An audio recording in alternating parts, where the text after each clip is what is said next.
ये कल का 13 सितंबर का नवभारत टाइम्स का अखबार है, जिसमें ये खबर आई है जो हर उस पेरेंट को जिनके बच्चे मेडिकल एंट्रेंस के एग्ज़ाम दे रहे हैं या उनकी तैयारी कर रहे हैं, उनके लिए चिंता की बात है कि ये खबर ये है कि परीक्षा से पहले छात्र ने दे दी जान, स्टालिन लाएंगे नीट के खिलाफ बिल।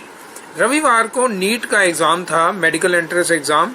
उस एग्ज़ाम में ये छात्र जो है तमिलनाडु का, ये तीसरी बार एग्ज़ाम देने जा रहा था और एग्ज़ाम देने से कुछ टाइम पहले ही उसने सुसाइड कर लिया। तो बेहद ही दुख भरी खबर है ये,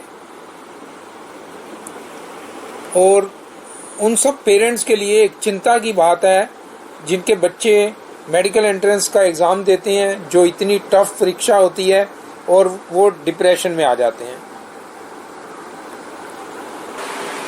कल जब मैंने ये खबर पढ़ी और परसों एनडीटीवी में भी मैंने देखी थी ये खबर, तो मुझे लगा कि मुझे भी अपना अनुभव शेयर करना चाहिए,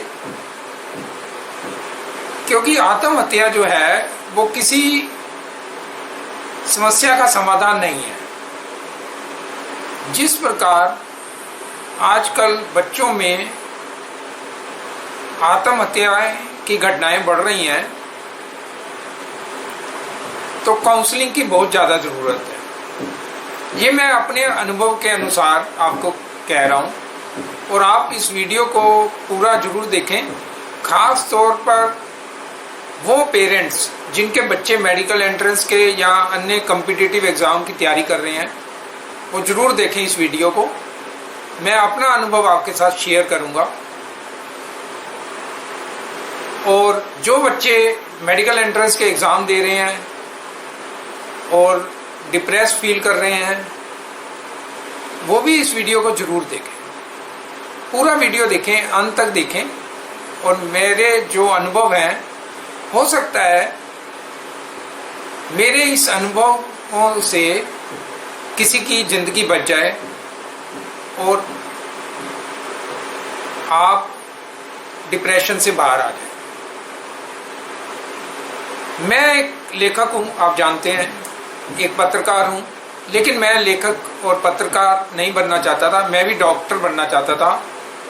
आप स्टूडेंट्स जो हैं, जो इतनी तैयारी कर रहे हैं, आप लोगों की तरह ही मैंने भी मेडिकल एंट्रेंस के एग्ज़ाम दिए थे, और एक बार नहीं, कई सालों तक मैं मेडिकल एंट्रेंस के एग्ज़ाम देता रहा।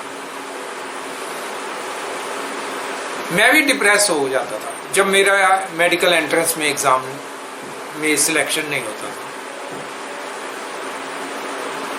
लेकिन फिर क्या हुआ, कैसे मैं इस मेडिकल एंट्रेंस के जो परीक्षा की तनाव है उससे बाहर आया, ये पूरा आपको मैं बताऊंगा आज। मैं हूं प्रोफेसर अशोक अरोड़ा, और आप देख रहे हैं सच न्यूज़ 24/7।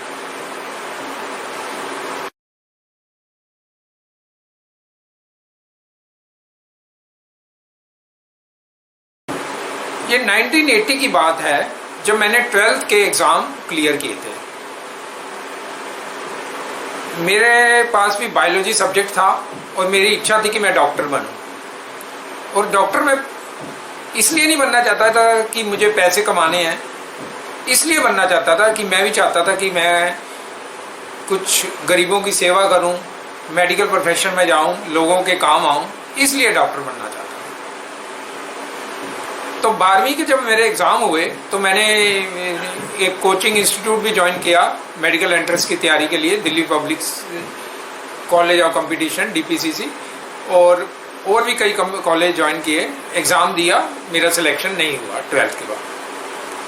फिर उसके बाद मैंने BSc ज्वाइन की शिवाजी कॉलेज से, B ग्रुप लिया कि चलो B ग्रुप लिया है तो साथ में मेडिकल एंट्रेंस के एग्ज़ाम अगले साल फिर दे देंगे। अगले साल मैंने फिर एग्ज़ाम दिए, मेरा सिलेक्शन नहीं। काफ़ी मेहनत की, बहुत तैयारी करते थे। फिर मैंने सोचा कि बनना तो डॉक्टर ही है, तो 1 साल ड्रॉप कर देते हैं। मैंने 1 साल ड्रॉप भी कर दिया। बीएससी फर्स्ट ईयर के बाद मैंने ड्रॉप कर दिया और मैंने घर में बैठ के तैयारी शुरू कर दी और बहुत पढ़ना पड़ता था। 12-12 घंटे, 16-16 घंटे दिन में मैं पढ़ता था और शुरू से ही मेरे मार्क्स अच्छे आते थे, लेकिन एंट्रेंस एग्ज़ाम काफ़ी टफ होता था। तो परीक्षा दी, लेकिन दिल्ली मेडिकल कॉलेज जो है, उस टाइम 3 कॉलेज होते थे, मौलाना आज़ाद मेडिकल कॉलेज, सफदरजंग कॉलेज और लेडी हार्डिंग कॉलेज, उसमें मेरा सिलेक्शन नहीं हो पाया। कुछ मार्क्स से मेरा रह जाता था, कुछ 5 मार्क्स से, कुछ 10 मार्क्स से, कहीं भी उसमें मेरा सिलेक्शन नहीं हो पाया। मैं काफ़ी डिप्रेस हो गया कि भाई मैंने तो अपना 1 साल भी बर्बाद कर दिया और अब क्या करूँगा। कोई रास्ता नज़र नहीं आ रहा था कि क्या दोबारा बीएससी शुरू करूं।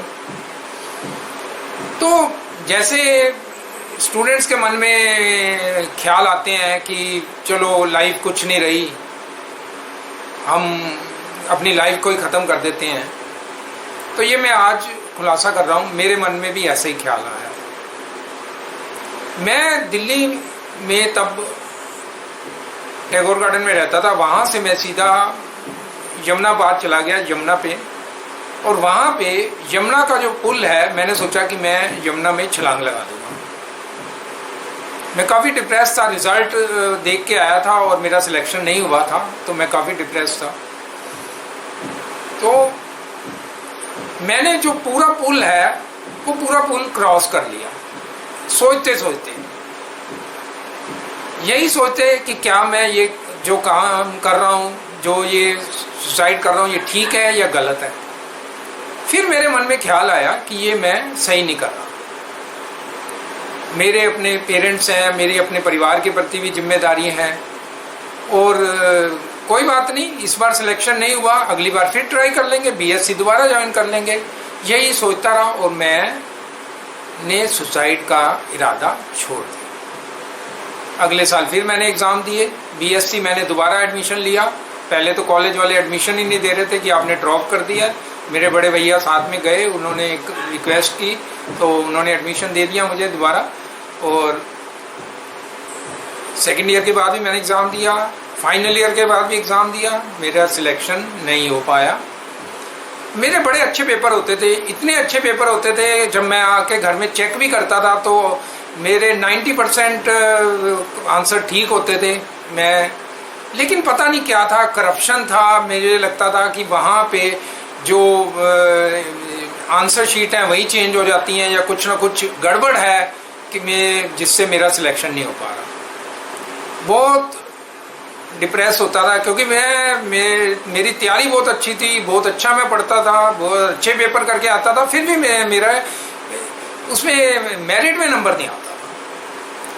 तो 84 में मैंने बीएससी पास की, तो तब तक भी मेरा सिलेक्शन नहीं हुआ। फिर यानी कि 4 साल तक मैं एग्ज़ाम देता रहा, सिलेक्शन नहीं हुआ। फिर मैंने सोचा कि 1 साल और करता हूँ, फिर 1 साल और किया, तब भी नहीं हुआ। 85 में भी नहीं हुआ। मैंने साथ में मैं अपने और भी एग्ज़ाम देता रहा था, जॉब्स के लिए एग्ज़ाम देता रहा, और फिर डिप्रेस में काफ़ी था कि क्या करूँ। फिर मेरे जो बड़े भैया हैं, उन्होंने मुझे कहा कि तू कंप्यूटर लाइन ज्वाइन कर ले। उन्होंने मेरा एडमिशन YMC में कंप्यूटर साइंस में PGDCA में करा दिया, पोस्ट ग्रेजुएट डिप्लोमा। ये मेरे जीवन का एक चेंज था, मतलब। और कंप्यूटर में मैं इतना माहिर हो गया कि मैंने टॉप किया कंप्यूटर लाइन में। फिर NIT भी ज्वाइन किया, और कंप्यूटर लाइन में मैं उस टाइम एक्सपर्ट माना जाने लगा। कंप्यूटर की फील्ड में, प्रोग्रामिंग में बहुत अच्छा होता था। फिर 1990 में मुझे मेरे बड़े भैया ने कंप्यूटर इंस्टीट्यूट खोल कर दिया, और वो मैंने लेकिन मन में इच्छा तो फिर भी थी कि डॉक्टर बनना है, डॉक्टर बनना है। मैं अपना इंस्टीट्यूट भी चलाता रहा, सॉफ्टवेयर डेवलपमेंट भी करता रहा, कंपनीज के लिए काम भी करता रहा और साथ में मेडिकल एंट्रेंस एग्जाम के भी देता रहा। तो आप बिलीव नहीं करेंगे, मैंने 17 साल तक लगातार मेडिकल एंट्रेंस के एग्जाम दिए। 17 साल तक।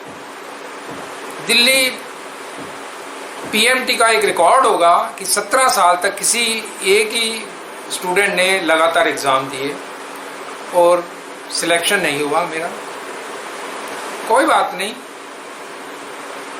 लेकिन कंप्यूटर लाइन में मैंने काफ़ी काहिर किया। फिर मैं राइटर बना। मैंने अब 100 से ज़्यादा मैं कंप्यूटर की किताबें लिख चुका हूँ। यूनिवर्सिटी में प्रोफेसर रह चुका हूँ, पढ़ा चुका हूँ, सब कुछ है।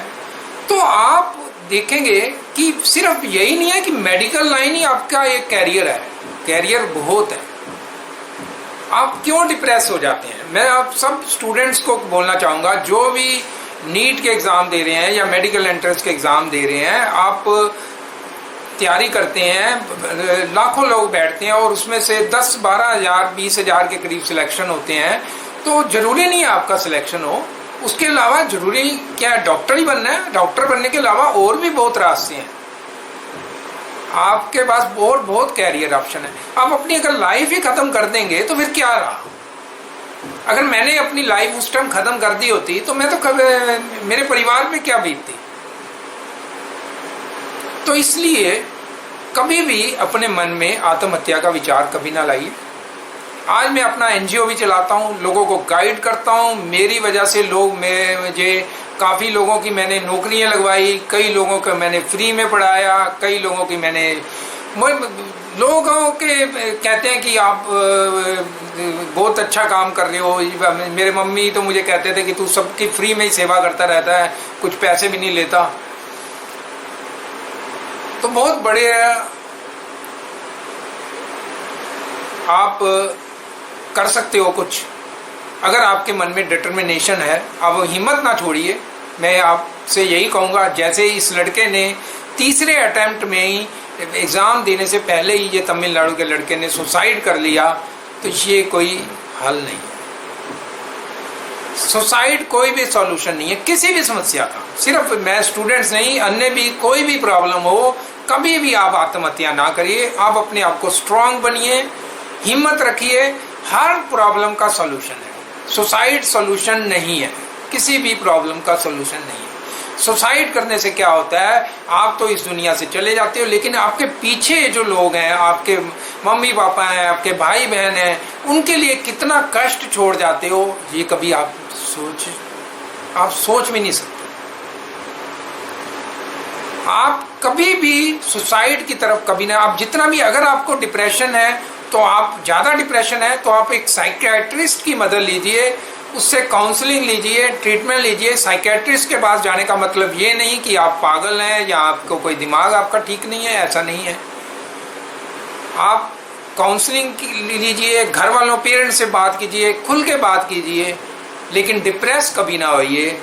कुछ लोग प्यार में असफल हो जाते हैं, वो सुसाइड करने चले जाते हैं, उनको मनपसंद का जीवन साथी नहीं मिलता, वो सुसाइड करने काम। अब ये कोरोना के कारण लोगों के पास काम धंधे नहीं है। अब मेरे पास भी नहीं था पिछले 1 साल, जब तक 2020 में था, 20 में मेरी बुक छपी थी, उसके बाद मेरे पास पूरा पब्लिशर सब बंद, मतलब उन्होंने काम ऑलमोस्ट बंद ही कर दिया था। तो मेरे पास 1 साल तक कोई काम नहीं था, लेकिन मैं सेवा करता रहा। मैं अपना न्यूज़ चैनल चलाता रहा, मैं और अपना एनजीओ चलाता रहा। मैं अपना किसी तरीके, मैंने अपना, मेरे भांजी ने मेरी हेल्प की, सब जगह फाइनेंशियली भी मुझे सपोर्ट मिला। फिर मैंने भी आगे और लोगों की हेल्प की। तो लाइफ ऐसे ही है, आप लाइफ में बहुत दिक्कतें आती हैं। आप कभी, मैं पूरी लाइफ अपनी, मैं तो सोचता हूँ कि मैं अपनी लाइफ पे एक आत्मकथा लिखूँ और एक जीवनी लिखूँ अपनी, लेकिन समय नहीं मिल पाता, क्या करूँ।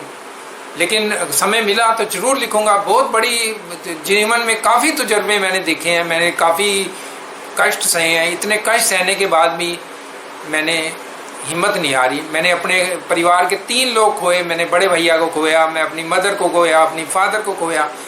तो सब कुछ लगता था कि सब खत्म हो गया, लेकिन फिर भी जिम्मेदारियां बहुत हैं, समाज के लिए हैं, आपके परिवार के लिए हैं। तो आज मैं नीट के जो भी बच्चे हैं, जो मेडिकल एंट्रेंस के बच्चे हैं, उन सबको यही कहूँगा, आप मेडिकल एंट्रेंस की आप तैयारी कर रहे हैं, करते रहिए। पेरेंट्स से भी कहूँगा, आप अपने बच्चों पे नज़र रखिए, ध्यान रखिए, उनके ऊपर प्रेशर ना डालिए कि उनको डॉक्टर ही बनना है। उनका जो मन करता है वो, अगर वो डॉक्टर नहीं बन पा रहे, इंजीनियर नहीं बन पा रहे, तो और भी रास्ते हैं जिंदगी में, और भी रास्ते हैं। मेरा ये वीडियो आपको कैसा लगा, ये मेरा अपना अनुभव है। इस वीडियो को ज़्यादा से ज़्यादा शेयर करिए, जिससे लोगों को पता लगे कि वाकई जिंदगी में कई कष्ट आते हैं, लेकिन हिम्मत नहीं हारनी चाहिए। आज के लिए बस इतना ही। सच न्यूज़ 24/7 से प्रोफेसर अशोक अरोड़ा को दीजिए इजाज़त। नमस्कार।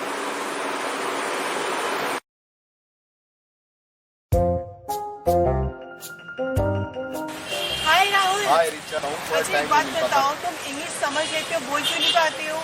इंग्लिश समझ तो लेता हूँ, लेकिन मेरे को ना हेजिटेशन होती है इंग्लिश बोलने में। राहुल, तुम्हें एनसीएल इंग्लिश क्लासेस ज्वाइन करनी चाहिए। और तुम्हें पता है, यहाँ पर एक एक बच्चे को पर्सनल अटेंशन दी जाती है। क्या आप इंग्लिश नहीं बोल पाते हैं? परेशान ना हो, अब आप इंग्लिश बोलने लगेंगे।